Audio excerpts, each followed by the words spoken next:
Prions. Seigneur Dieu de grâce, Père, nous voulons bénir ton nom encore pour ces moments que tu nous donnes, Seigneur Dieu, de passer avec toi dans la communion fraternelle, Seigneur Dieu, et autour de toi.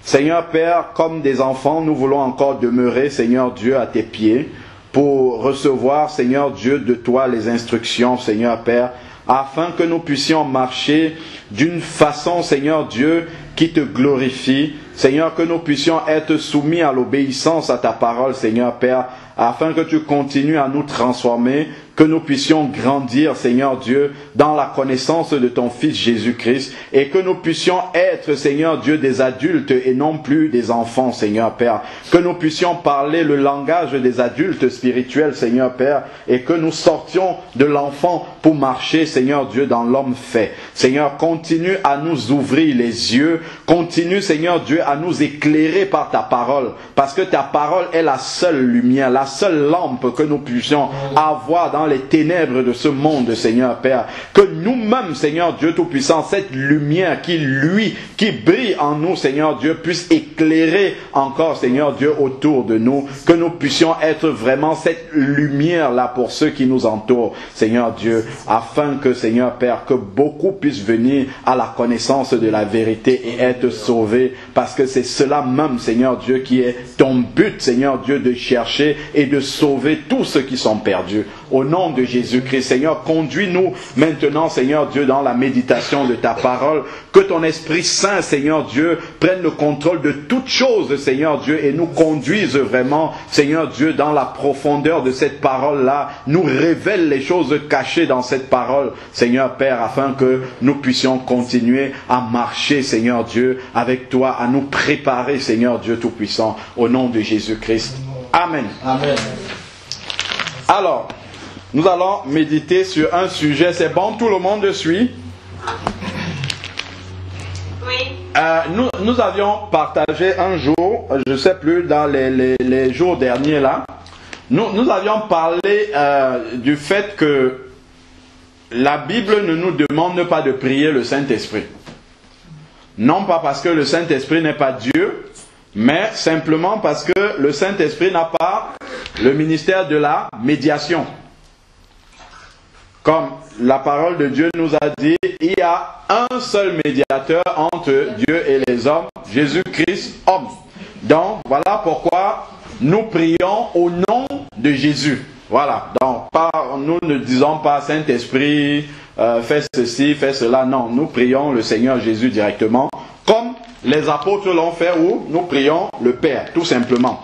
Je crois que pour certains d'entre nous qui ont été dans des assemblées, souvent, dans certaines assemblées, au début du culte, on accueille le Saint-Esprit. Il y a même des chants pour ça. Saint-Esprit, viens, nous t'accueillons, bien des choses comme ça. Bon, enfin, bref, ça, on comprend bien que tout cela, c'est pas dans la parole de Dieu. Nous ne devons pas faire cela parce que déjà le Saint-Esprit habite en nous. Donc on ne peut pas accueillir le Saint-Esprit, il vient d'où? Il est déjà là, il est au milieu de nous. Le Seigneur lui-même a dit, là où 2 ou 3 sont réunis en moi, je suis présent au milieu de nous. Donc on ne peut même pas accueillir Jésus. Une fois qu'on est là, le Seigneur est là et puis on commence. On n'a même pas à applaudir, on applaudit l'entrée du Saint-Esprit, on applaudit l'entrée de Jésus. Non, ça le Seigneur il est là et, avec nous tous les jours. Donc on n'a même pas à l'accueillir, il est avec nous. Voilà. Donc ça, c'est tout ce levain d'avant là, tout ça, ce sont des choses qu'il faudrait mettre de côté. Donc quand on a compris qu'on ne prie pas le Saint-Esprit, tout cela également, nous devons le mettre de côté, déjà pour nous-mêmes, et nous pouvons aussi éclairer ceux qui sont autour de nous, qui sont encore dans cette tradition-là et qui n'ont pas encore reçu la vérité par rapport à cela. Amen. Voilà, donc aujourd'hui, toujours dans cette même, dans cette même lancée, on avait dit aussi une fois, je crois c'était le 25 décembre, que je crois il y avait une prière où on remettait la réunion dans le sang de Jésus. Hein? Donc il faudrait maintenant qu'on ouvre la parole de Dieu pour examiner cette question-là. Je crois que beaucoup d'entre nous, moi le premier, au début de ma conversion, je mettais tout ce que je pouvais dans le sang de Jésus. Voilà, on met les enfants dans le sang de Jésus, on met la voiture dans le sang de Jésus, on met la nourriture qu'on mange dans le sang de Jésus, on met tout ce qui est possible. Dedans, on plonge dans le sang de Jésus, tout ce qu'on peut plonger dans le sang de Jésus. Voilà, le sang de Jésus, à gauche, à droite. Donc, souvent même, tu te plonges toi-même dans le sang de Jésus avant de dormir. Quand tu as tout plongé dans le sang de Jésus, après toi-même tu es le dernier à te plonger dans le sang de Jésus. Voilà, comme elle disait la sœur, avant de voyager, on plonge l'avion, le pilote, tout dans le, si c'est le train, le chauffeur, les wagons, tout est dans le sang de Jésus. Voilà. Donc des fois même, tu plonges l'enfant dans le sang de Jésus le soir. Le matin encore, tu le replonges dans le sang de Jésus pour la journée.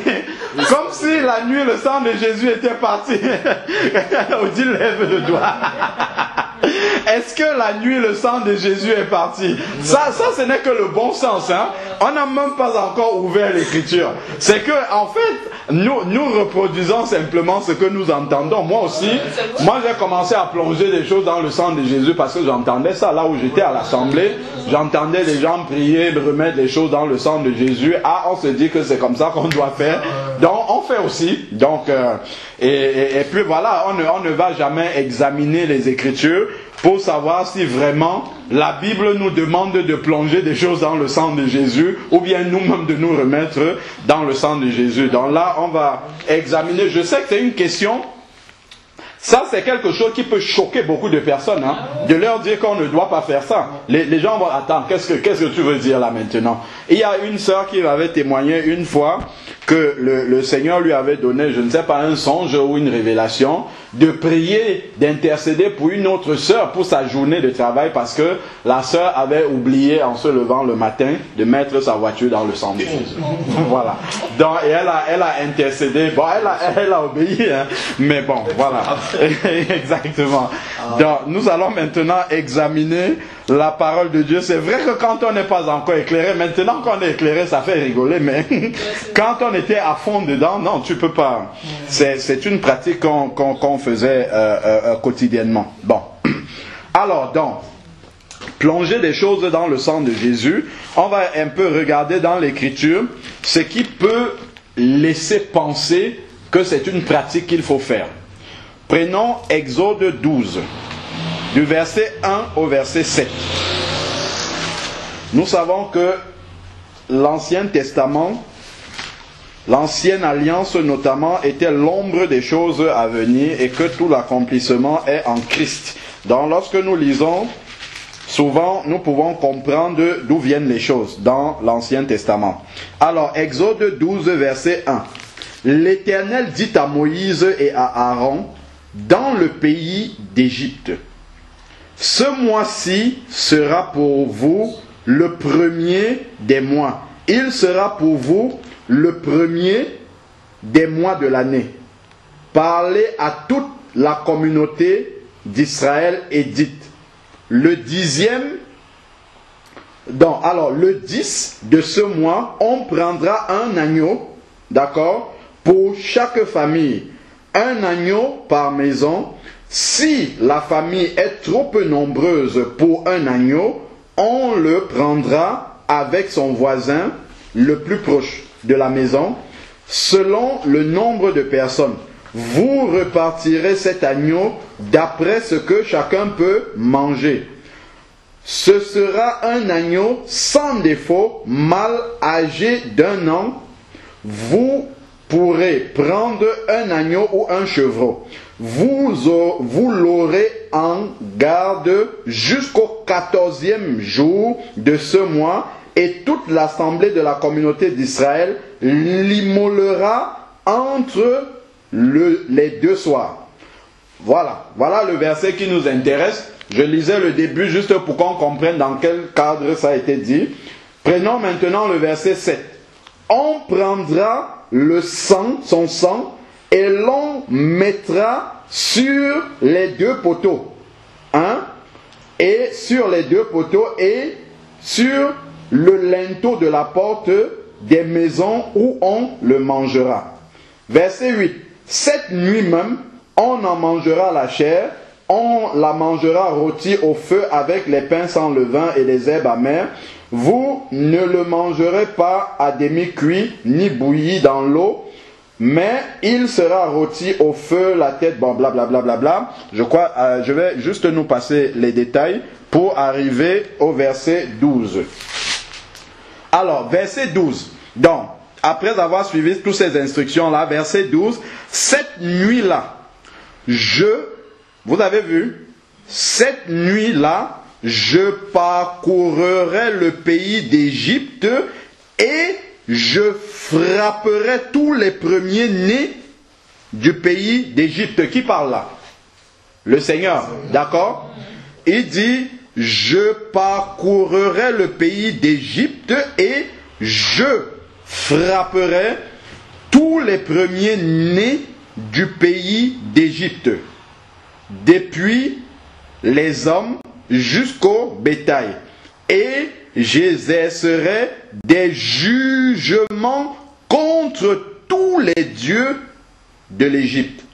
Je suis l'Éternel. Donc il confirme bien avec sa signature que c'est lui l'Éternel qui a parlé. Verset 13.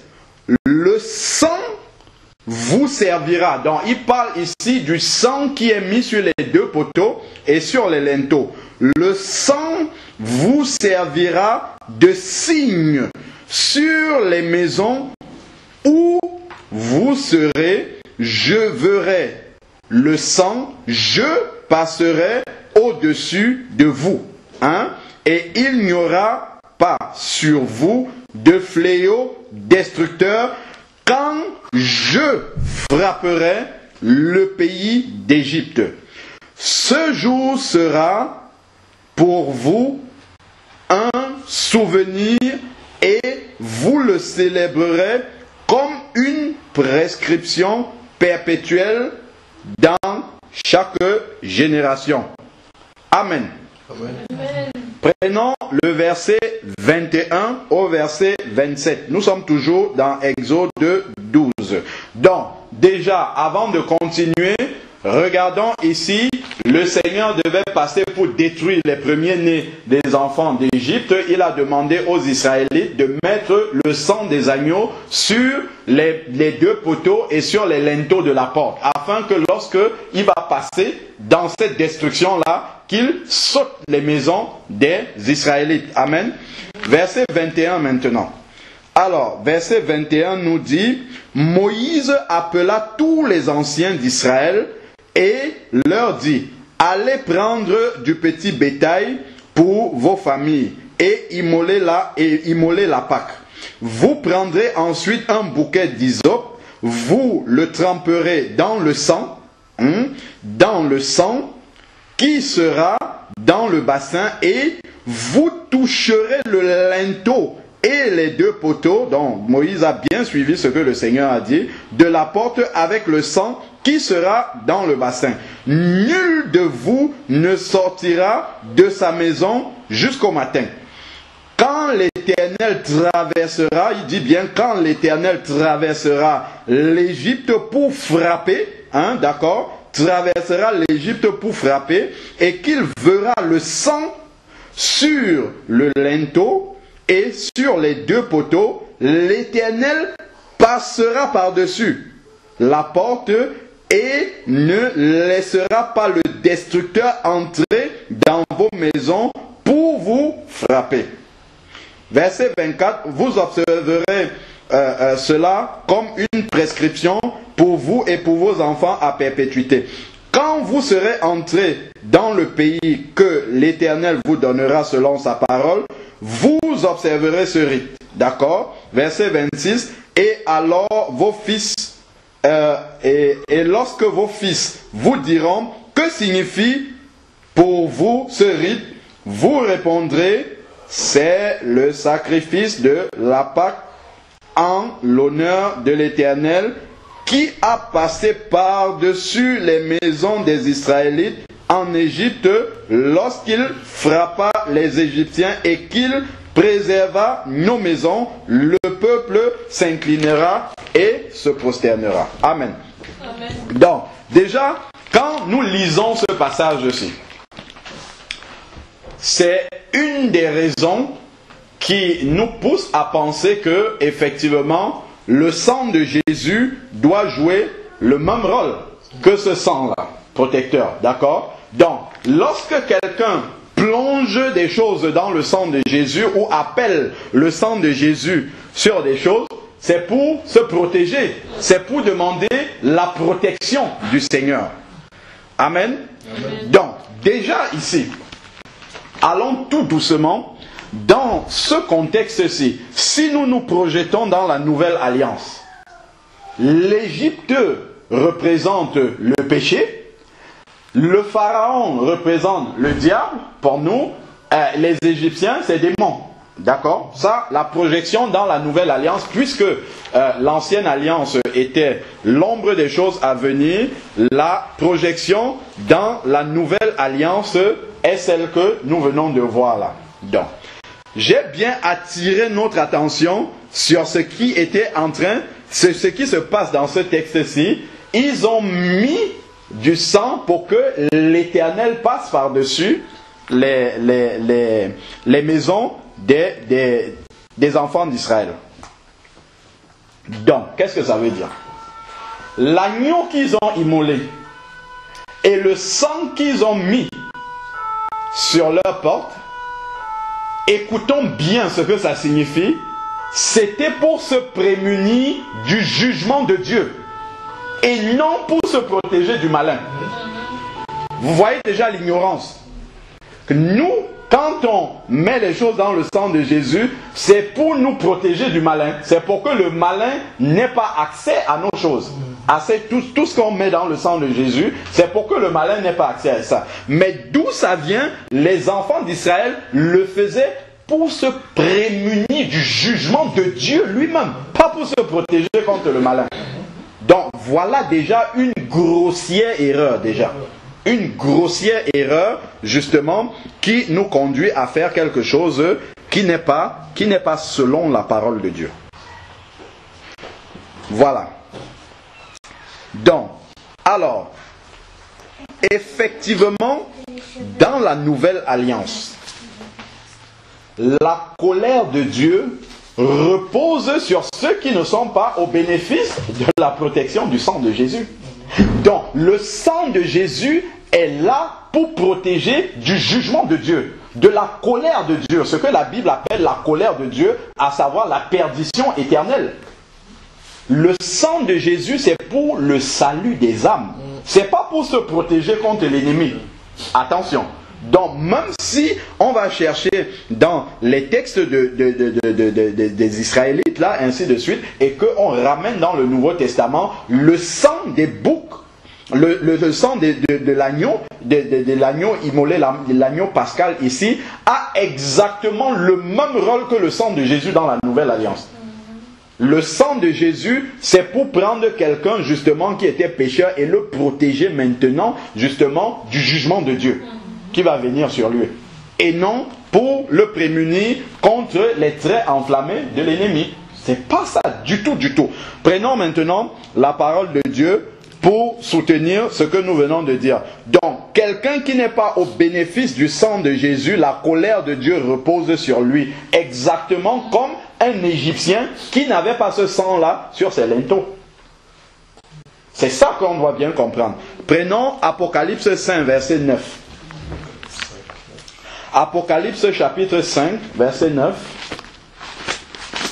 Alors, dernier chapitre, le dernier livre de la Bible, Apocalypse 5, verset 9, nous dit, et il chantait, ce sont les rachetés ici, un cantique nouveau en disant, tu es digne de recevoir le livre et d'en ouvrir les sceaux, car tu as été immolé et tu as racheté comment? Par ton sang des hommes de toute tribu, de toute langue, de tout peuple et de toutes les nations. Il a racheté par son sang. Donc, le sang de Jésus est le prix du rachat. Et ce prix-là, attention, ce rachat-là, ce sang-là n'a pas été donné au diable. Attention, c'est pas le diable qui nous a rachetés, c'est pas au diable que Jésus est allé remettre ce sang-là, c'est à Dieu lui-même. Attention, donc, le diable n'a rien à voir dans le sang de Jésus. Rien du tout. Donc, c'est vraiment quelque chose que nous mélangeons, en fait. Hein. Nous utilisons des choses, en fait, la parole de Dieu, d'une façon qui n'est pas convenable du tout. Si nous prenons Romains 8 au verset 1. Romains 8, verset 1 dit « Il n'y a donc maintenant plus aucune condamnation pour ceux qui sont en Jésus, qui marchent non selon la chair, mais selon l'esprit. » C'est-à-dire, pour ceux qui sont au bénéfice du sang de Jésus, il n'y a donc plus de condamnation. Voilà à quoi sert le sang de Jésus dans une vie. Donc déjà, quand nous commençons par invoquer le sang de Jésus, même sur des gens qui ne sont pas convertis, même s'il fallait invoquer le sang de Jésus, c'est une grossière erreur, déjà. C'est même une abomination. Voilà, ça c'est le mot est même encore mieux dit. Si nous prenons Colossiens 2, verset 14, donc c'est là que nous sommes en train de lire dans la parole de Dieu des versets qui nous montrent que ceux qui sont au bénéfice du sang de Jésus, justement, sont justement en dehors, hein, ils sont protégés de la colère de Dieu, justement, qui est le jugement qui va s'abattre à la fin. Alors, c'est Colossiens 2, verset 14. Alors, Colossiens 2, verset 14 nous dit « Il a effacé l'acte rédigé contre nous. » il a effacé contre nous et dont les dispositions nous étaient contraires. Il l'a supprimé en le clouant à la croix. Donc, il a dépouillé les autorités ensuite, ainsi de suite. Donc en fait, c'est parce que justement son sang a coulé que nos fautes sont effacées. Et puisque nos fautes sont effacées, maintenant la colère de Dieu ne repose plus sur nous. Donc voilà à quoi sert le sang de Jésus. Si nous prenons maintenant Romains 5 au verset 9, pareillement, Romains chapitre 5, verset 9. Alors, Romains 5, 9 nous dit, à bien plus forte, si on prend à partir du verset 8, mais en ceci Dieu prouve son amour envers nous, lorsque nous étions encore des pécheurs, Christ est mort pour nous. À bien plus forte raison, maintenant que nous sommes justifiés par son sang. Le sang de Jésus, c'est pour la justification des perdus. C'est pour purifier ceux qui étaient souillés et non pour nous protéger contre le malin. C'est pour nous justifier, nous mettre à part de la colère de Dieu. C'est ça, nous mettre à part de la colère de Dieu. C'est ça. Donc, à plus forte raison, nous sommes justifiés par son sang. Donc, son sang est là pour la justification des perdus. Pour que Dieu, lorsqu'il nous regarde, il ne nous regarde plus comme des pécheurs, mais qu'il nous regarde comme des personnes justes. Justes comme Jésus l'était. Amen. C'est en vertu de son sang. Serons-nous sauvés par lui de quoi? De la colère. C'est parce que nous sommes justifiés par le sang de Jésus que maintenant nous sommes sauvés de la colère, pas de l'ennemi, mais de la colère de Dieu. Tout comme on a lu dans Exode 12 là-bas, où le sang de l'agneau immolé sur les linteaux et les deux poteaux protégeait de la colère de Dieu toujours qui passait au-dessus des maisons en Égypte pour frapper. Alors, si nous prenons maintenant Éphésiens 1 au verset 7, Éphésiens chapitre 1, verset 7, en lui, en Christ, en lui nous avons la rédemption, comment? Par son sang. Voilà le rôle du sang de Jésus. Sauver, la rédemption, amener un pécheur qui était sur la voie de la perdition dans ces ténèbres, l'amener, le transporter dans le royaume du Fils de Dieu. C'est ça. Nous avons la rédemption par son sang, Alors, le pardon des péchés selon la richesse de sa grâce. Donc, voilà encore, une fois de plus, le sang de Jésus. Si nous tournons une page, Éphésiens 2, verset 13. Éphésiens chapitre 2, verset 13.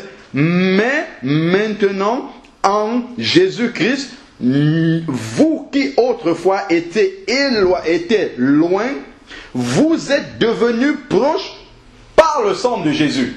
Amen.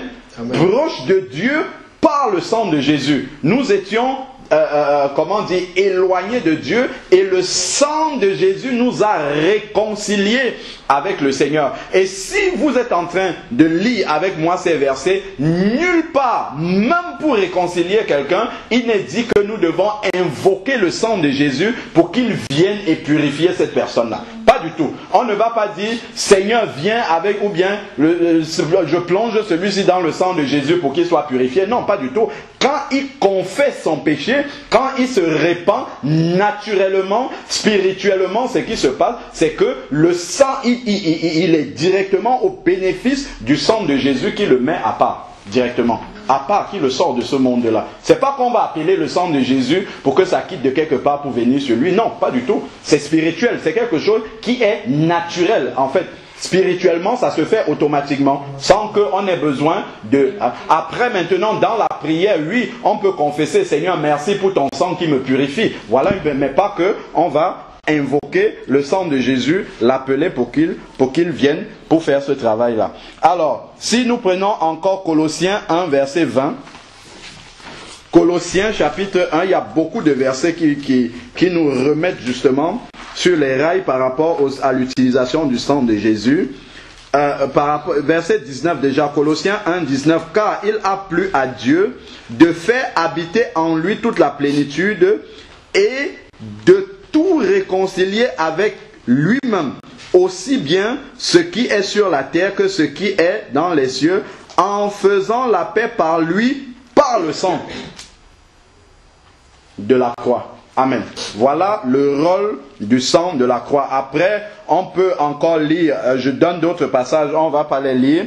1 Pierre 1, verset 18 à 19, qui dit que ce n'est pas par des choses périssables que nous avons été rachetés, mais par le sang de Jésus.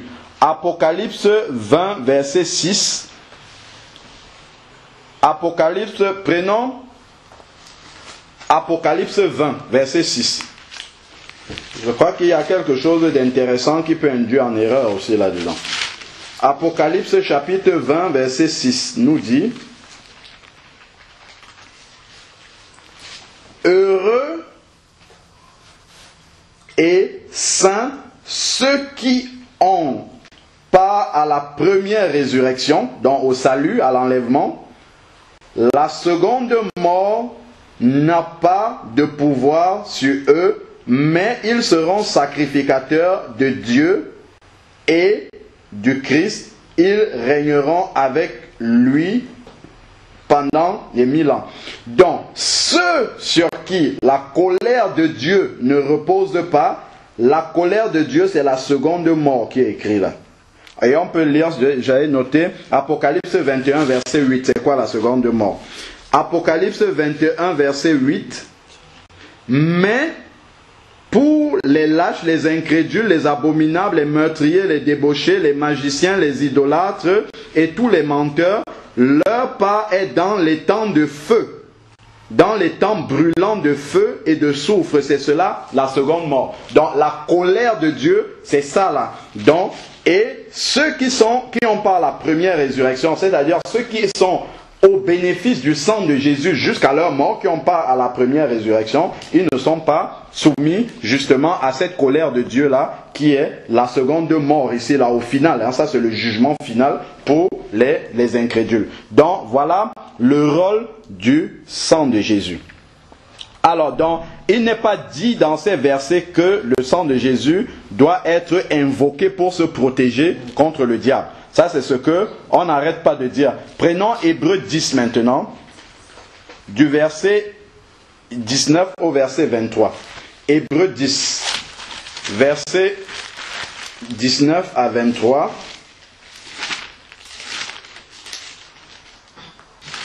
Hébreux 10, versets 19 à 23. Ainsi donc, frères, nous avons l'assurance d'un libre accès au sanctuaire par le sang de Jésus. Dieu est un Dieu saint. Personne ne peut entrer dans la présence de Dieu avec la moindre souillure. Mais maintenant que nous sommes justifiés, donc rendus justes par le sang de Jésus, maintenant nous pouvons venir nous présenter dans le sanctuaire, c'est-à-dire dans le lieu très saint. Dans l'Ancien Testament, seul le souverain sacrificateur, comme on le dit souvent, pouvait entrer dans le lieu très saint et encore une fois par an. Il fallait qu'il soit totalement purifié. S'il avait quelque chose de souillé en lui, il était foudroyé. Donc, c'est le sang de Jésus au bénéfice duquel nous sommes, qui nous permet d'adorer Dieu là en esprit, en vérité, dans sa présence. Sans ce sang-là, justement, nous serions foudroyés parce que nous avons cette nature de péché encore qui est en nous et qui ne peut pas vivre dans la présence de Dieu. Donc, voilà le rôle du sang de Jésus encore ici, qui est rappelé, nous conduit dans le libre, nous donner le libre accès au sanctuaire de Dieu pour pouvoir l'adorer. Alors, accès que Jésus a inauguré pour nous comme un chemin nouveau et vivant au travers du voile, c'est-à-dire de sa chair. Verset 21, « Et nous avons un souverain sacrificateur établi par la maison de Dieu, sur la maison de Dieu, autant pour moi, approchons-nous donc d'un cœur sincère avec une foi pleine et entière, le cœur purifié d'une mauvaise conscience et le corps lavé d'une eau pure. Confessons notre espérance sans fléchir, car celui qui a fait la promesse est fidèle. » Amen. Donc, voilà encore ce passage qui nous montre le rôle du sang de Jésus, donc, pour nous purifier de nos péchés. Et à ce moment-là, lorsque le sang de Jésus nous a purifiés de tous nos péchés, là maintenant, nous pouvons nous approcher du Dieu saint. Voilà, c'est ça, c'est à cela que sert le sang de Jésus. Et même pour le pardon de nos péchés, nous n'invoquons pas le sang de Jésus. Une fois que tu demandes de pardon, automatiquement, le sang de Jésus te purifie totalement, sans même que tu n'aies besoin de l'invoquer sur toi. Alors, donc, et ça, je crois, on le retrouve, je crois, c'est dans 1 Jean. 1 Jean verset 1 Jean chapitre 2, je crois, verset 7, chapitre 1 verset 7. 1 Jean 1 verset 7. Voilà, c'est ça. Mais si nous marchons dans la lumière, comme il est lui-même dans la lumière, nous sommes en communion les uns avec les autres, et le sang de Jésus, son Fils, nous purifie de tout péché. Le sang de Jésus nous purifie automatiquement de tout péché. Pourquoi? Parce que nous marchons dans la lumière. Marcher dans la lumière, ça veut dire quoi? Je marche devant Dieu. Dès qu'il y a quelque chose qui ne va pas, je demande pardon à Dieu pour cela. Et automatiquement, le sang de Jésus vient et efface ce péché-là. C'est quelque chose qui est tout à fait automatique. Alors, si nous regardons maintenant dans la Bible, puisque nous avons dit en Éphésiens 2 au verset 20 que l'Église justement est fondée sur les apôtres, les prophètes, Jésus-Christ étant la pierre angulaire. Est-ce que maintenant dans la parole de Dieu, nous voyons une mention où Jésus lui-même, dans la prière, invoque son sang pour faire quelque chose, ou alors les apôtres plongent des trucs dans le sang de Jésus? On peut regarder, moi je veux bien examiner la parole de Dieu pour voir s'il y a ce type de prière là dans la parole. Prenons Matthieu 6, on va voir quelques prières, quelques-unes seulement rapidement, pour voir si Jésus faisait cela, avait cette pratique-là, ou bien les apôtres. Matthieu 6, du verset 9 au verset 13. Matthieu 6,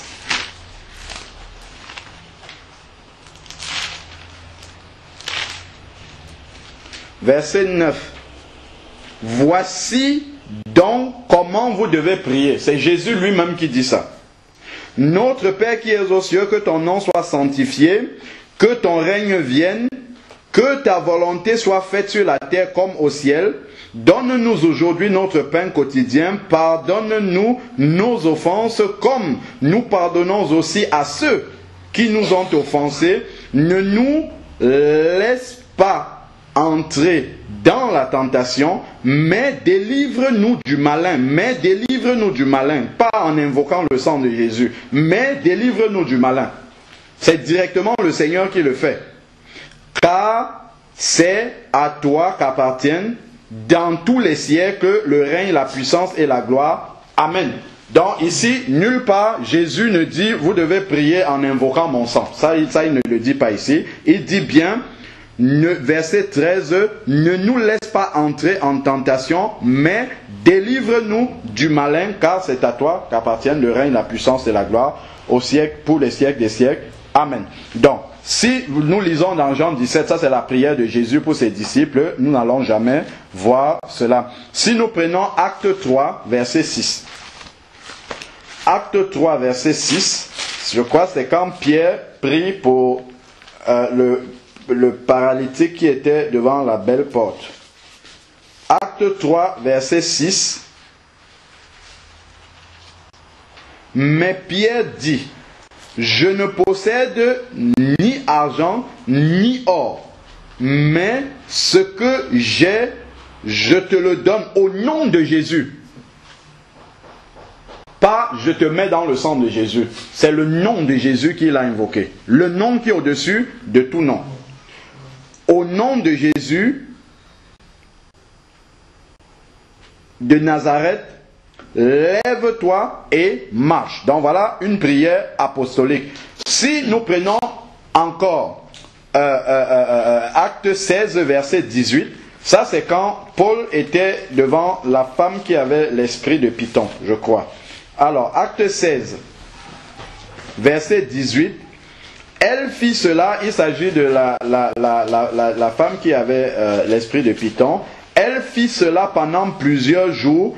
Paul, excédé, se tourna et dit à l'esprit. Donc voilà le combat spirituel. Il parle avec la parole de Dieu, il dit, je t'ordonne au nom de Jésus. Pas le sang de Jésus. Le sang de Jésus n'a pas ce rôle-là, ici-là, de combattre contre l'ennemi. C'est le nom, au nom de Jésus, parce que c'est le nom de Jésus qui donne cette autorité-là. Le sang de Jésus purifie des péchés et le nom de Jésus donne l'autorité sur le malin. Amen. Le sang de Jésus ne protège pas contre les traits enflammés du malin. Et ça, on va pouvoir encore le voir au travers de plusieurs versets. Si nous prenons Éphésiens 5, verset 20. Éphésiens chapitre 5, verset 20. Parce que quand nous faisons toutes ces pratiques-là, celui qui est amusé, c'est le malin parce qu'il connaît la parole. Il sait que ce que nous sommes en train de faire là, c'est du cinéma. Ça n'a aucun effet pour lui. Rien, c'est la gesticulation. Donc il dit, bon, au lieu de passer le temps à adorer leur Dieu, ils sont là à perdre le temps à faire des incantations, j'ai envie de dire, des incantations qui ne servent à rien du tout. À rien du tout. Pourquoi? Parce qu'ils ne savent pas comment prier. Voilà. Alors, Éphésiens 5, verset 20. Éphésiens 5, 20 dit, rendez toujours grâce pour tout à Dieu au nom du Seigneur Jésus. Au nom du Seigneur Jésus. Donc les apôtres priaient au nom du Seigneur Jésus sans invoquer pour autant le sang de Jésus. Si on prend encore Colossiens 3, verset 17, il faut bien comprendre et ne pas mélanger parce que des fois on ne comprend pas bien. On n'est pas en train de dire que le sang de Jésus n'a pas d'autorité. Non. Chaque chose a sa place. C'est ça plutôt. C'est ça que nous sommes. Tout comme la dernière fois on a dit on ne prie pas le Saint-Esprit. Ça ne veut pas dire que le Saint-Esprit n'a pas un rôle. C'est pas lui qui vient exaucer ce que le Seigneur lui demande de faire. Non. Mais c'est qu'il faut bien utiliser chaque chose. Si on a dit on prie au nom de Jésus, on doit prier au nom de Jésus. Pas qu'au moment de la prière on commence à dire Saint-Esprit je te demande de faire ceci ou bien le sang de Jésus vient faire ceci. Non. Non, il faut faire les choses comme le Seigneur nous demande de faire. Alors, Colossiens 3, verset 17. Colossiens 3, verset 17 dit que quoi que vous fassiez en parole ou en œuvre, faites-le au nom du Seigneur Jésus en rendant grâce par lui à Dieu le Père. Donc, toujours au nom du Seigneur Jésus. Voilà comment les apôtres ont prié. Jusque-là, bon, après vous pouvez balayer toutes les prières des apôtres. Je ne vois pas la mention d'invoquer le sang de Jésus ou bien de remettre des choses dans le sang de Jésus. Regardons maintenant. Lorsque l'apôtre Paul, nous avons les épîtres là. L'apôtre Paul, est-ce qu'à un moment donné, quand il parle aux Romains, aux Corinthiens, aux Éphésiens, aux Colossiens, est-ce qu'à un moment donné, il dit, je vous remets dans le sang de Jésus? Je pense que là, on aurait eu un bel exemple. Parce qu'il a quand même parlé à beaucoup de chrétiens. Il parle à Timothée, il parle à Tite. L'apôtre Jean là-bas parle à Gaius, l'ancien, il parle à Kyria. Mais jamais on ne les entend dire, bon ok, là maintenant je vous remets dans le sang de Jésus pour la suite. Ou bien quand il vient prêcher l'évangile à des jeunes convertis, en partant, il fait une prière, il dit, bon, maintenant, restez dans le sang de Jésus. Ou bien, non. Jamais il ne fait ça. C'est là justement vraiment où nous devons revenir à la parole de Dieu. Prenons 1 Corinthiens 16, verset 23. On va voir les salutations comme ça des apôtres. Hein. Alors, 1 Corinthiens... Ah non, je suis dans 2 Corinthiens. 1 Corinthiens 16. Le dernier verset de 1 Corinthiens 16. Il dit que la grâce du Seigneur Jésus soit avec vous. Mon amour est avec vous tous en Jésus-Christ. Voilà comment est-ce que l'apôtre Paul finit sa lettre aux Corinthiens. Il dit que la grâce du Seigneur Jésus soit avec vous. Mon amour est avec vous tous en Jésus-Christ. Donc, il ne dit pas, je vous plonge dans le sang de Jésus ou restez dans le sang de Jésus. Prenons maintenant 2 Corinthiens. On va faire cet exercice-là. 2 Corinthiens, dernier chapitre 13, versets 12 à 13. On voit comment il termine. Saluez-vous les uns les autres par un saint baiser. Tous les saints vous saluent.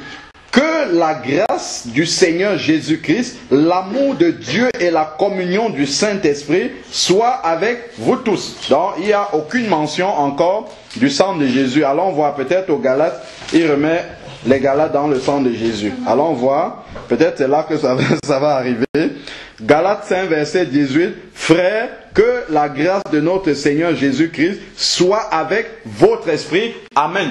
En plus, ici, le travail que nous sommes en train de faire nous montre comment, justement, l'apôtre remettait les bien-aimés au Seigneur, entre les mains du Seigneur. Et ça nous montre des variantes. Au lieu de dire toujours aux gens, sois bénis, voici d'autres variantes que nous pouvons également dire pour remettre les personnes dans la paix, laisser les gens dans la paix du Seigneur. Donc, encore ici, aux Galates, il ne dit pas, je vous remets dans le sang de Jésus. Si nous prenons Éphésiens 1, versets 15 à 21, ça encore c'est une prière de l'apôtre. Éphésiens 1, verset 15. C'est pourquoi, moi aussi, ayant entendu parler de votre foi au Seigneur Jésus-Christ, et de votre amour pour tous les saints, je ne cesse de rendre grâce pour vous. Je fais mention de vous dans mes prières, dans les prières, afin que le Dieu de notre Seigneur Jésus-Christ, le Père de gloire, vous donne un esprit de sagesse et de révélation qui nous le fasse connaître, qu'il illumine les yeux de votre cœur, afin que vous sachiez quelle est l'espérance qui s'attache à son appel, quelle est la glorieuse richesse de son héritage au milieu des saints, et quelle est la grandeur surabondante de sa puissance envers nous qui croyons, selon l'action souveraine de sa force, il l'a mise en action dans le Christ en le ressuscitant d'entre les morts et en le faisant asseoir avec lui, en le faisant asseoir à sa droite dans les lieux célestes au-dessus de toutes les principautés, ainsi de suite. Donc là encore, voilà une prière de l'apôtre Paul sans la mention du sang de Jésus de la manière dont nous le faisions. Si nous prenons le chapitre 6 au verset 23, pareillement, on voit la conclusion. Verset 23 à 24, Éphésiens 6, c'est le dernier chapitre. 23 à 24, que la paix et l'amour soient donnés aux frères avec la foi de la part de Dieu le Père et du Seigneur Jésus-Christ. Que la grâce soit avec vous tous, ceux qui aiment notre Seigneur Jésus-Christ d'une manière inaltérable. Donc voilà encore la conclusion, la salutation de l'apôtre Paul qui ne fait pas mention du sang de Jésus. Après, vous pouvez continuer pour voir aussi Philippiens 4 du verset 20 au verset 23, Colossiens 4 verset 18.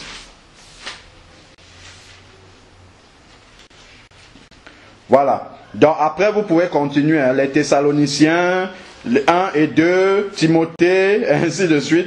Allez jusqu'à la fin et on ne voit jamais l'apôtre, que ce soit Paul, Jean, ainsi de suite, remettre des personnes dans le sang de Jésus. Ça, ils ne font jamais cette chose-là. Donc, alors, prenons 2 Timothée 4, du verset 17 au verset 22. 2 Timothée 4, verset 17.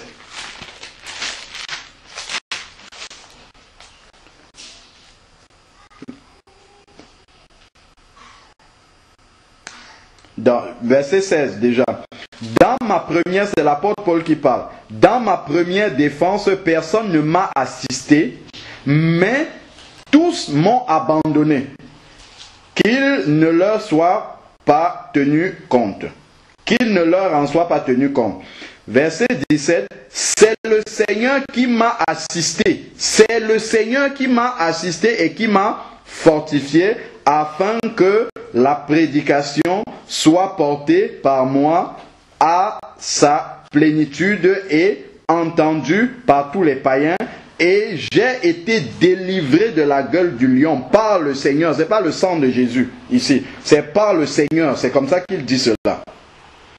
De la gueule du lion, le Seigneur me délivrera. Le Seigneur, donc c'est le nom du Seigneur qu'il utilise. Le Seigneur me délivrera de toute œuvre mauvaise et me sauvera pour me faire entrer dans son royaume céleste.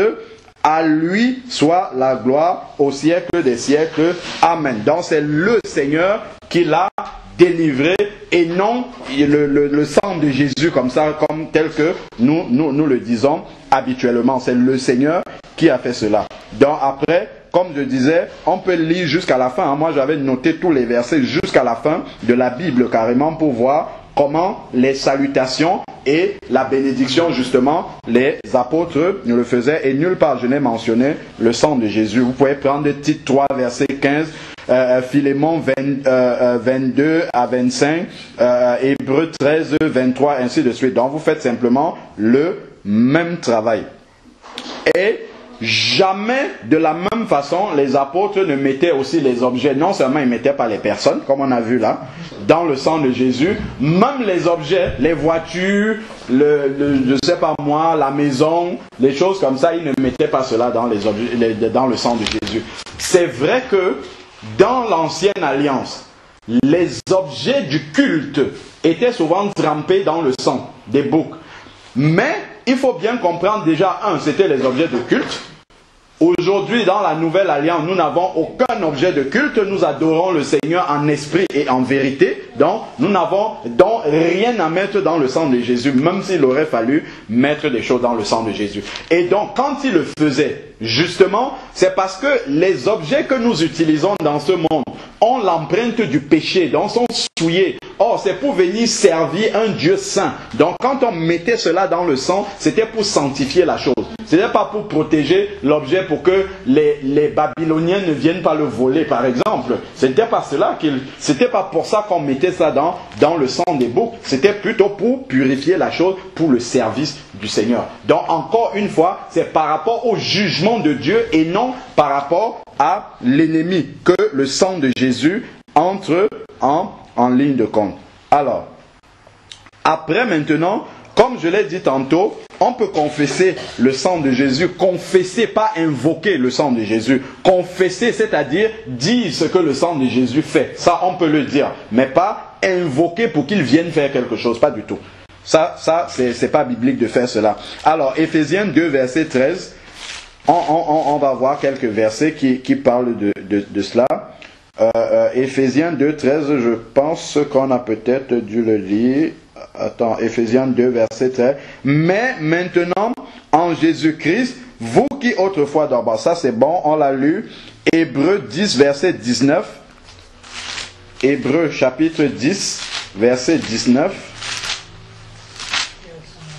Ça aussi on a déjà lu, d'accord, ok. Bon, on a déjà beaucoup lu.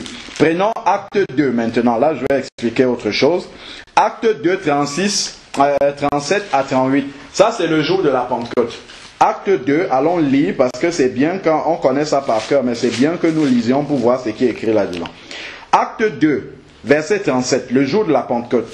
Après avoir entendu cela, lorsque les personnes qui étaient là présentes, lorsque Pierre a prêché justement sur la résurrection de Jésus le jour de la Pentecôte, après avoir entendu cela, ils eurent le cœur vivement touché et ils dirent à Pierre et aux autres apôtres, frères, que ferons-nous? C'est pour être sauvés. Qu'est-ce qu'on doit faire maintenant pour être sauvés?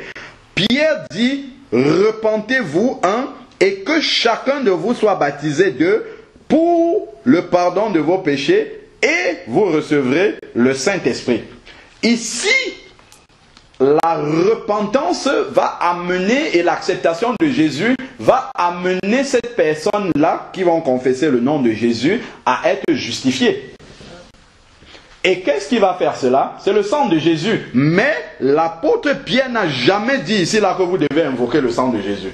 Il dit repentez-vous. Pourtant, c'est bien le sang de Jésus qui va justement les purifier de ces péchés-là. Ben, je vais dire, spirituellement parlant, c'est ce qui va se passer. Mais il ne dit pas ici là qu'il faille invoquer le sang de Jésus, demander au sang de Jésus de venir sur ces personnes-là qui ne sont pas converties et qui veulent accéder justement à la repentance. Donc ça, on ne voit pas cela. Il dit, repentez-vous. Et le sang de Jésus viendra automatiquement. Quand on a lu 1 Jean 1 au verset 7, on comprend ce que ça veut dire spirituellement. C'est le sang de Jésus qui va venir continuer à purifier ces personnes-là. Donc, si nous prenons Apocalypse 1, verset 5. Apocalypse chapitre 1, verset 5. Je crois qu'il y a encore une autre mention du sang de Jésus. Apocalypse 5, verset... Apocalypse 1, autant pour moi, verset 5. Bon, 4. Jean aux 7 églises qui sont en Asie, que la grâce et la paix vous soient données de la part de celui qui est, qui était et qui vient, et de la part des 7 esprits qui sont devant son trône. Et de la part de Jésus-Christ, le témoin fidèle, le premier-né d'entre les morts et le souverain des rois de la terre. À celui qui nous aime et qui nous a délivrés par son sang. Il nous a délivrés du péché par son sang. Il nous a délivrés, ce sang-là qui nous purifie. Voilà, il nous a délivrés par son sang et qui nous a fait, et qui a fait de nous un royaume et des sacrificateurs pour Dieu, son Père. À lui soit la gloire au siècle des siècles. Donc, le sang de Jésus est effectivement pour nous purifier du péché. Allons maintenant voir les armes spirituelles dans la Bible. Et on va finir par là parce que, effectivement, Quand on l'a déjà dit au début, lorsque nous prions et que nous mettons les choses dans le sang de Jésus, on sait bien que c'est pour se protéger du malin. Allons maintenant lire dans la Bible justement comment le Seigneur lui demande de se protéger justement du malin. Qu'est-ce qui va nous protéger? Est-ce que c'est le sang de Jésus? Que lorsque l'on invoque seulement le sang de Jésus comme ça, on dit ça là dans le sang de Jésus, la protection est déjà faite. Si on prend Éphésiens 6, Éphésiens 6 justement à partir du verset 10, là où il cite toutes les armes spirituelles de la parole de Dieu, il dit au reste fortifiez-vous dans le Seigneur. Et je suis dans Éphésiens 6 verset 10. Éphésiens chapitre 6 verset 10. Au reste fortifiez-vous dans le Seigneur et par sa force souveraine. Revêtez-vous de toutes les armes de Dieu. Regardons maintenant les armes du combat spirituel du chrétien. Normalement, si le sang de Jésus était pour nous protéger des traits enflammés du malin, ça devait être cité dans la liste ici, normalement. Alors, il dit, revêtez-vous, verset 11, de toutes les armes de Dieu afin de pouvoir tenir ferme contre, quoi? Les manœuvres du malin. Donc, voici maintenant ce qu'il faut faire pour, justement, tenir ferme contre les manœuvres du malin. Car nous n'avons pas à lutter contre la chair et le sang, mais contre les principautés, contre les pouvoirs, contre les dominateurs dans les ténèbres d'ici-bas, contre les esprits du mal dans les lieux célestes. C'est pourquoi prenez toutes les armes de Dieu, afin de pouvoir résister dans les mauvais jours et tenir ferme après avoir tout surmonté. Alors, tenez donc ferme. Allez, il commence à citer les armes. Ayez à vos reins la vérité pour ceinture. Amen. Amen. La vérité nous tient loin du malin. Quand on dit la vérité et non le mensonge, ça nous tient loin du malin. C'est pas simplement de formuler comme ça, je mets ceci dans le sang de Jésus qui tient. C'est pas une formule magique. C'est pas la sorcellerie. Ce sont les magiciens qui ont des formules magiques comme ça. Non. Non. Ici, il dit la vérité pour ceinture. Revêtez la cuirasse de la justice. Cherchez toujours ce qui est juste.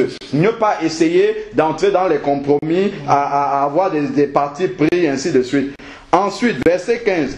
Mettez pour chaussures à vos pieds de bonnes dispositions que l'évangile de la paix. Donc, recherchez la paix. Comme nous dit aussi, c'est Romains 12 au verset 18. Recherchez la paix avec tout homme, autant que cela dépend de vous. Voilà.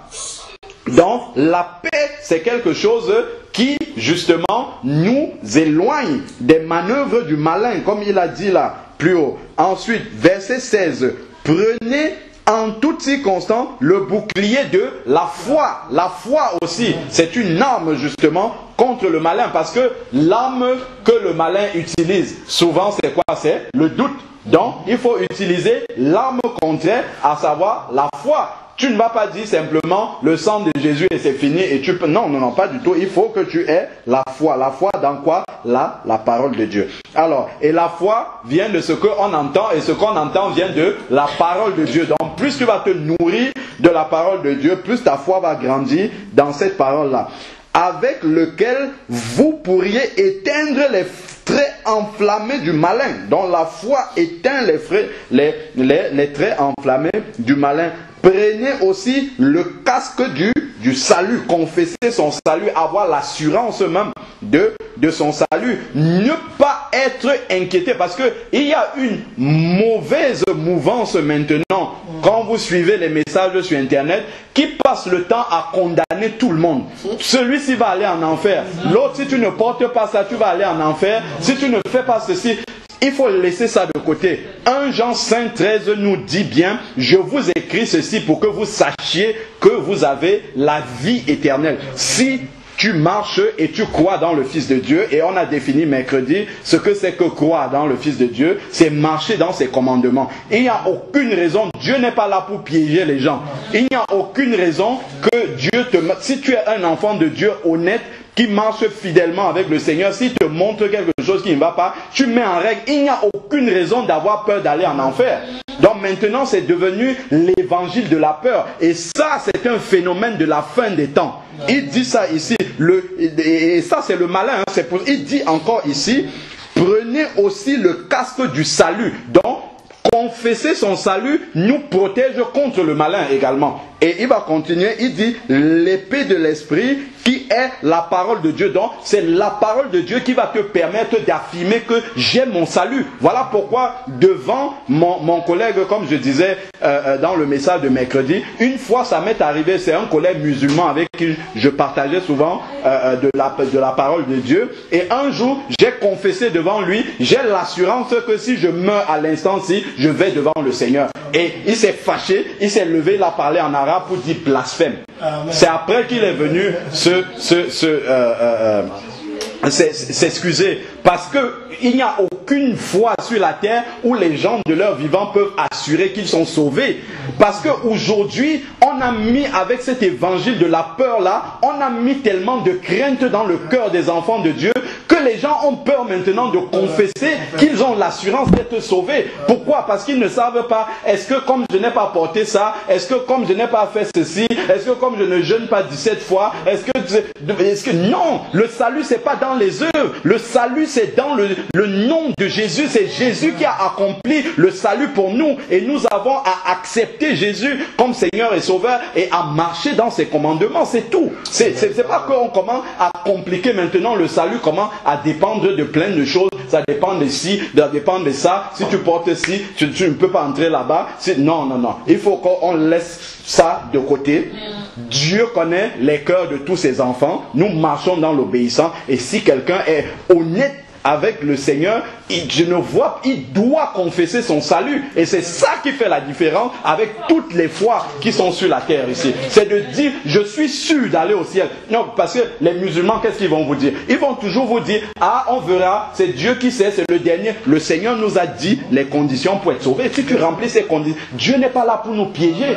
Comme je dis, hein, il n'est pas là pour tendre les pieds à gauche, à droite pour qu'on perde le salut. Pas du tout. C'est pas pour cela que Jésus est mort à la croix. Il est venu pour que tous les hommes soient sauvés. Et ça, c'était depuis le début. Et ce n'est pas 2000 ans que ça a changé. Il ne va pas remplir les pièges partout pour que les hommes soient perdus. Non, pas du tout. Le but du Seigneur, c'est que le maximum de personnes n'aillent pas en enfer. C'est pour ça que le salut est gratuit.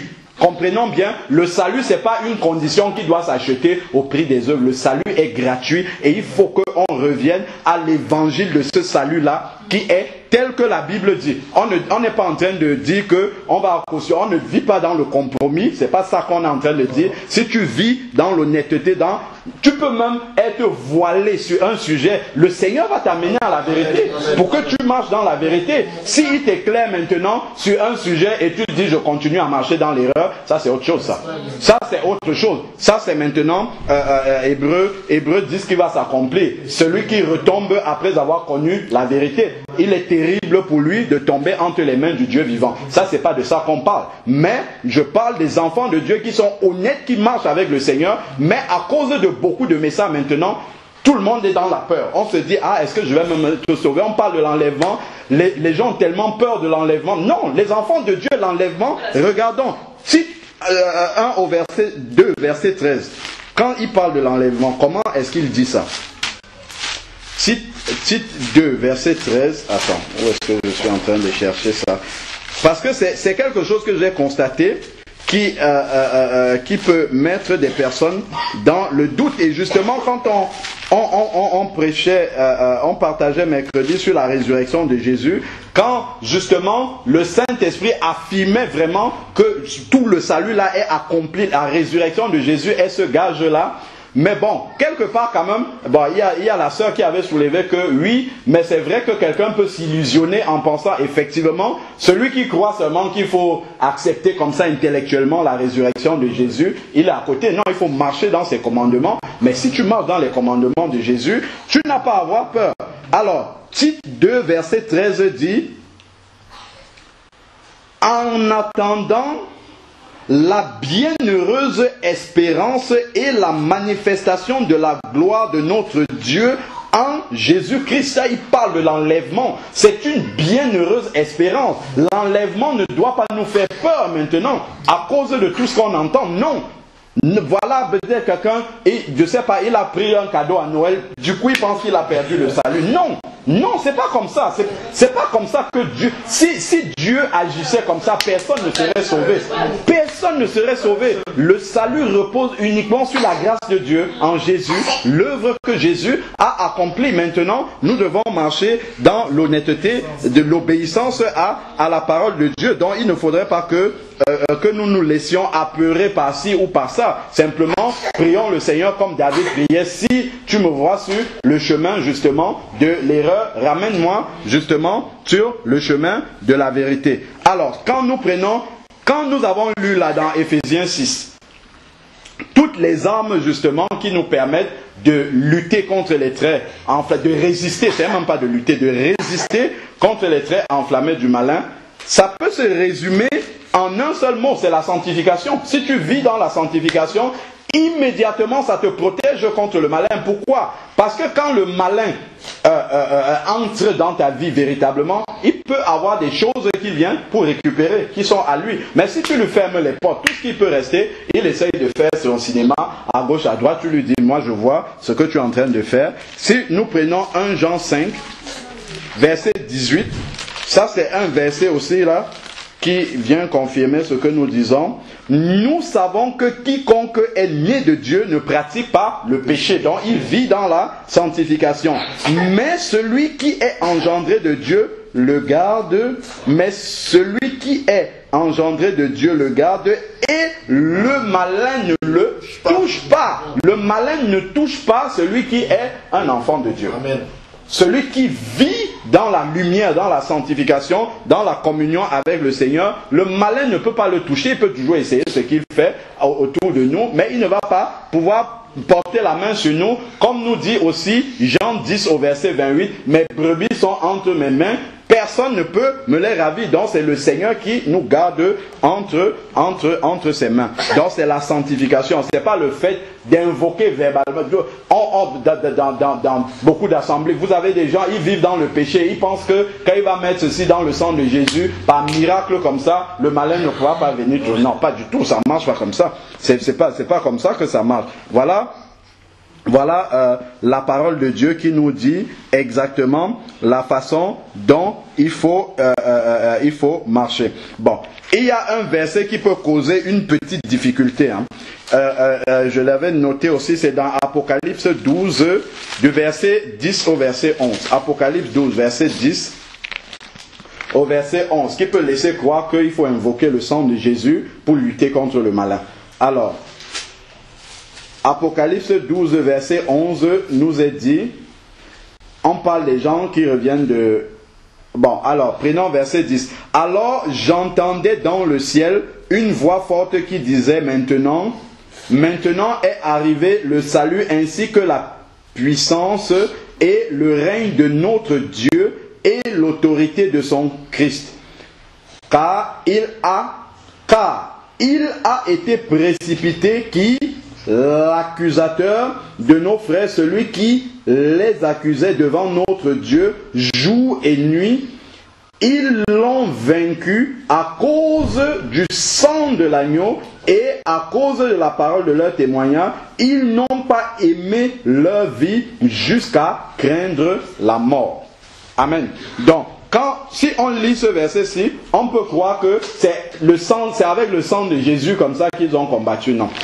Si on lit ça tranquillement, puisque Jésus a vaincu, lorsque quelqu'un se convertit, il est au bénéfice du sang de Jésus. Et comme il est au bénéfice du sang de Jésus, il a un avocat et l'autre ne peut plus l'accuser. Voilà comment il va vaincre le diable.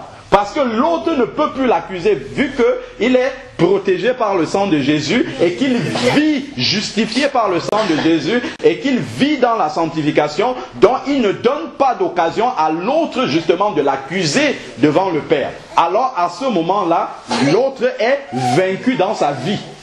Voilà. Donc c'est pas avec le sang de Jésus comme ça qu'ils ont dit j'envoie le sang de Jésus sur toi ou bien des trucs comme ça. Non. Là, ça devient justement des incantations qui n'ont rien à voir avec la parole de Dieu. Et 1 Timothée 4, du verset 4 au verset 5 nous dit que tout est sanctifié par la prière au nom de Jésus.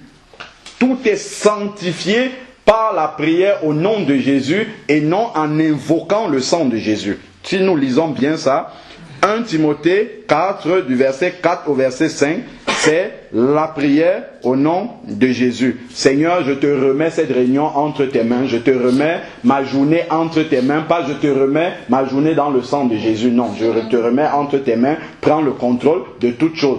Merci Seigneur, parce que ton Saint-Esprit va nous conduire dans ce que nous allons faire. Voilà. Dans ça, c'est comme ça que les apôtres priaient vraiment de façon simple. C'est pas de façon compliqué. Sinon, parce que, vous savez, la parole de Dieu que nous avons, si nous ne l'utilisons pas comme le Seigneur dit, le sang de Jésus, c'est dans la parole de Dieu, le nom de Jésus, c'est dans la parole, mais le Saint-Esprit, c'est dans la parole de Dieu. Si nous inversons tout, ça finit par ne pas produire ce que le Seigneur attend. Mais pourtant, tout est dans la parole de Dieu. Et si vous allez voir, même les francs-maçons utilisent la parole de Dieu. Pour ceux qui ont regardé sur YouTube l'intronisation du président gabonais, là, Ali Bongo, qui était intronisé chez les francs-maçons, ils lisent la Bible. Hein?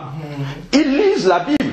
Donc on peut utiliser la Bible pour faire des incantations. Le diable même vient ici de la Bible. Ça veut dire que les gens qui pratiquent la magie peuvent utiliser la Bible. C'est pour ça qu'il faut faire attention de la manière dont nous utilisons la Bible. Il faut utiliser comme le Seigneur a dit que nous devons l'utiliser et non essayer de faire simplement parce que nous avons vu faire autour de nous. Et c'est le malin souvent qui nous entraîne dans des pratiques comme ça où on ne sait pas ce que nous sommes en train de faire en réalité, ce que spirituellement ça signifie, et on se perd dans ces choses-là et il nous amène loin. Je me rappelle une fois, un matin quand on était encore à l'assemblée là-bas, je suis arrivé un matin, on lisait souvent un psaume là. David, toi qui connais bien les psaumes là, je crois que c'est le 117, non?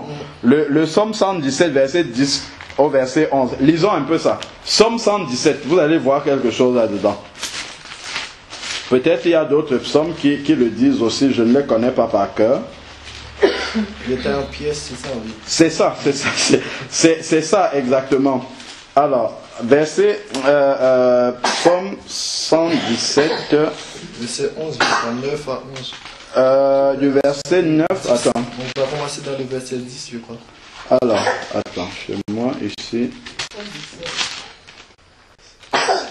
117 aussi. 117 aussi. Verset 10 à 11. Oui, chez moi c'est deux versets, c'est bizarre. Hein? Pourtant, moi je l'ai noté, j'avais noté 117. Alors, attends. Je vais regarder sur la version de mon portable, parce que je pense que c'est dessus que je note souvent les versets. Alors, psaume 117. Alors, 117. Attends, non, c'est pas ici. Alors, c'est pas le psaume 117. Attends, on va prendre, chez moi c'est 118 aussi. Alors, donc, c'est 118, dans certaines versions c'est 117, verset 10. On commence verset 9. Mieux vaut se réfugier en l'Éternel que de se confier aux nobles.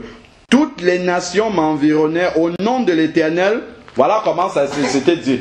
Il y a un frère qui lisait les versets et l'assemblée répondait, je le taille en pièces. Après on commence, mes ennemis, je le taille en pièces. On taillait tout en pièces ce jour-là. J'ai dit, mais attends, mais ça, qu'est-ce que c'est que ça? Le Seigneur Jésus dit, bénissez vos ennemis, vous taillez les gens, on taille tout le monde.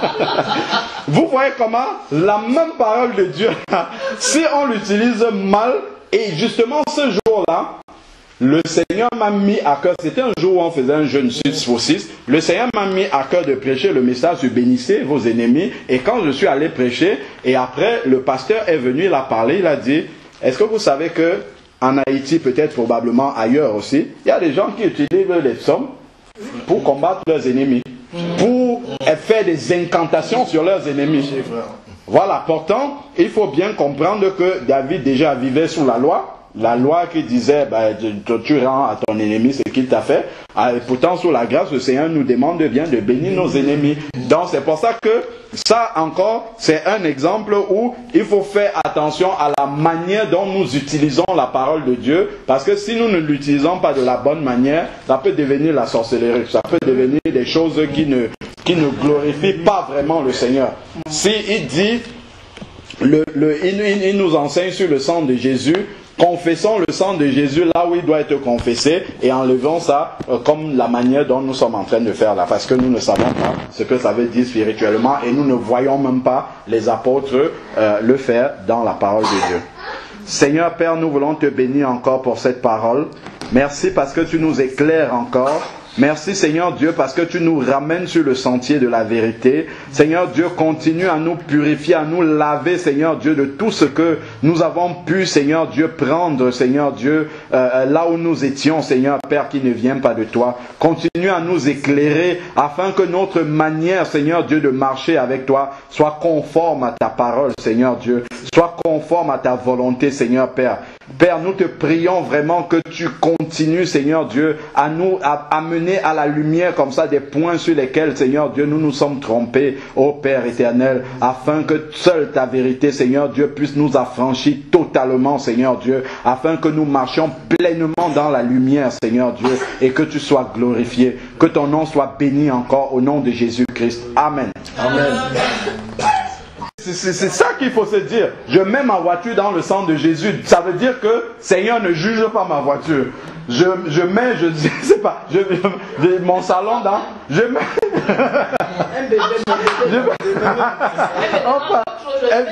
tu vois, mon enfant me dérange, je mets dans le sang de Dieu. Donc, en fait, quand tu mets dans le sang, c'est pour que le jugement de Dieu ne vienne pas. Est-ce que le jugement de Dieu vient sur des objets, le matériel, tout ça? Non, c'est sur des personnes déjà, hein? Donc, c'est pour... L'ignorance, vraiment, oui, ça... Ah oui, non, l'ignorance... C'est quelque chose que je voulais dire, parce qu'avant, c'est ça qu'une fois, c'était au pays, j'avais eu un songe, où dans le songe, j'avais mangé de la nourriture. Et je suis allée voir, la personne chez qui on priait même, c'était déjà une femme, ça c'est que la Bible même défend. Et encore, quand je suis allée lui expliquer le songe, elle a dit, si vous faites ce genre de songe, vous vous réveillez, il faut boire le sang de Jésus. Oh, Buvez le sang de Jésus, vous allez vous mettre à rôter et c'est comme si vous étiez en train de vomir spirituellement. Aïe, aïe, aïe, aïe, aïe. Vous entendez ça? Ça, c'est la sorcellerie, ça. Vous vous levez, vous buvez le sang de Jésus et vous allez commencer à rôter. Ah non, ça, c'est... on faisait ça. Ça, c'est grave, ça, quand même. Mais vraiment, je bénis Dieu de ce qu'on a été éclairé. Et c'est vraiment des choses qu'on fait comme ça, dans l'ignorance, hein, dans l'ignorance complètement. On priait avant. Oui. On priait, on n'a jamais chanté. On priait 1 heure pour que le Saint-Esprit descende. Oh là là là là. Pour que nous soyons remplis du Saint-Esprit, c'est comme ça. Nous, on ne sait pas prier. Hein? Le feu du Saint-Esprit. Ouais, le feu du Saint-Esprit, truc comme ça, on priait. On voyait comment c'est une perte de temps. Jésus-Christ, c'était partout. Hein. Avec le sel, on jetait dans la maison. C'est comme ça que l'ennemi nous perd du temps, justement. Les gens sont réunis pour adorer Dieu. Au lieu de commencer à adorer Dieu, on va passer le temps d'abord à invoquer le Saint-Esprit, alors qu'il est là déjà. Il est même en nous. Nous sommes venus avec lui. Mais 1 heure à prier pour que le Saint-Esprit... Après, lui, il va dire que là, on est rempli du Saint-Esprit. Oui. Combat. Vous voyez, parce que ça justement, c'est une façon pour l'ennemi de maintenir les enfants de Dieu, en fait, dans la distraction. Tu vois, au lieu d'être concentrés vraiment sur des choses qui vont les rapprocher du Seigneur, et lorsqu'ils seront proches du Seigneur, leurs yeux vont s'ouvrir sur beaucoup de choses et tout, l'ennemi préfère les endormir, tu vois. Et quand on faisait ça, Tu avais l'impression que vraiment tu es dans la présence de Dieu et tout, mais en fait tu es complètement à côté. Tu n'es pas là où Dieu t'attend. Et ça, l'ennemi est content. Parce que vous êtes là, vous êtes réunis, vous êtes sûr que vous êtes dans la présence de Dieu, mais en réalité, vous n'êtes pas en train de faire le service du Seigneur. Vous êtes complètement à côté. Et ça ce sont les ruses, hein, les ruses de l'ennemi. Et ce que nous avons souvent tendance à oublier, c'est que l'ennemi connaît aussi la parole de Dieu. Il connaît la parole de Dieu. Donc, si nous ne sommes pas vigilants pour utiliser la parole de Dieu comme il faut, l'ennemi sort un verset de son contexte et il nous fait appliquer des trucs qui n'ont rien à voir avec la parole de Dieu. Rien du tout. Et nous sommes endormis comme ça. L'abomination de Dieu, parce qu'il est plus fidèle, Dieu nous a sortis de ce chose. Amen, amen, amen. Gloire à Dieu. Même les prières de combat. C'est le fait de... Moi, le salut, on arrivait à voir des choses que, en fait, le pasteur nous expliquait des choses. Et moi, quand je méditais la parole, je voyais autre façon. Je commençais à venir dans l'assemblée et je posais des questions au pasteur. Je disais au pasteur, mais ça, vous avez dit ci, ça, mais moi je comprends ça. Il commence à être attristé et c'est là que Lucio, il est venu, que Lucio commençait vraiment à ouvrir la parole où on priait. Et le pasteur, il est devenu triste, mais vraiment triste, parce que on était là, on disait, on comprend, mais maintenant on commence à comprendre, on commence à voir des choses qu'on ne voyait pas avant et tout ça. Et il disait que c'était de mensonges en fait. Lui, il disait que c'était mensonge, que c'était pas ce qu'on croyait, tout ça et tout ça. Et puis, jusqu'à un jour, on est parti, combien partis ce jour-là? 6. Il y avait toi, moi, 6. On est tous partis. Hein. Non, moi j'étais pas là. Oui, mais bon, t'es parti quand même de l'assemblée. Donc on est parti, nous 6, et ils ont resté 3 dans l'église. Donc on voit des choses comme ça. Et puis moi j'ai une patronne aussi qui, comme Alain, tu viens de finir de dire, qui est le malin. Je faisais les prières, les femmes faisaient les prières. C'est vrai que je n'étais pas trop. Il y avait quelque chose qui me gênait. Je ne faisais jamais en fait. Donc en fait moi-même depuis qu'on apprend au niveau du Saint-Esprit. Ah, il y a Elvie qui est en train de parler. Elle donne un témoignage, s'il vous plaît. On n'entend pas les 3 ans peut-être. Ah, attends, je vais avancer. Là, c'est bon, là? Oui, là, on entend. Ok. Donc, je disais que dans l'abomination que j'étais avant, en fait, je me rends compte qu'on ne savait pas prier. C'est-à-dire, les femmes, elles avaient le rôle de faire les prières de combat. Moi, souvent, je ne priais pas. Parce que déjà, ça me gênait, je ne comprenais pas trop, même si je ne posais pas les questions. C'est vrai que depuis qu'on fait l'enseignement sur le Saint-Esprit, n'est pas invoquer cet esprit, en fait, je réapprends, je me rends compte que j'étais complètement à côté. Et l'enseignement d'aujourd'hui encore sur le sang, tout ça, en fait, je repars des zéros. En fait, je suis en train d'apprendre à prier parce que je me rends compte que je ne sais pas prier. Je commence bien, mais après, je mélange des choses qu'il ne faut pas mélanger, en fait. Parce que j'ai tellement entendu ça que vraiment, que Christ me répare, quoi, qu'il essaie d'assainir tout ça, afin que vraiment je fasse des prières comme il veut, comme il souhaite, en fait.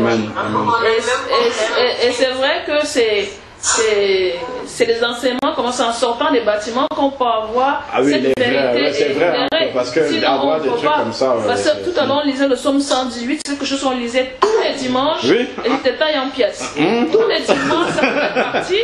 Ah oui. Du rituel, exactement. Des prières qu'on devait faire. Donc on se rend compte que vraiment on n'est plus du tout dans le taille en pièces, on est plus dans le bénissez l'ennemi. Bénir l'ennemi, tout à fait, exactement. C'est vraiment un apprentissage, vraiment, comment on dit, Christ vraiment grandit en nous. Amen. Et nous permet d'avancer. Au fur et à mesure que la lumière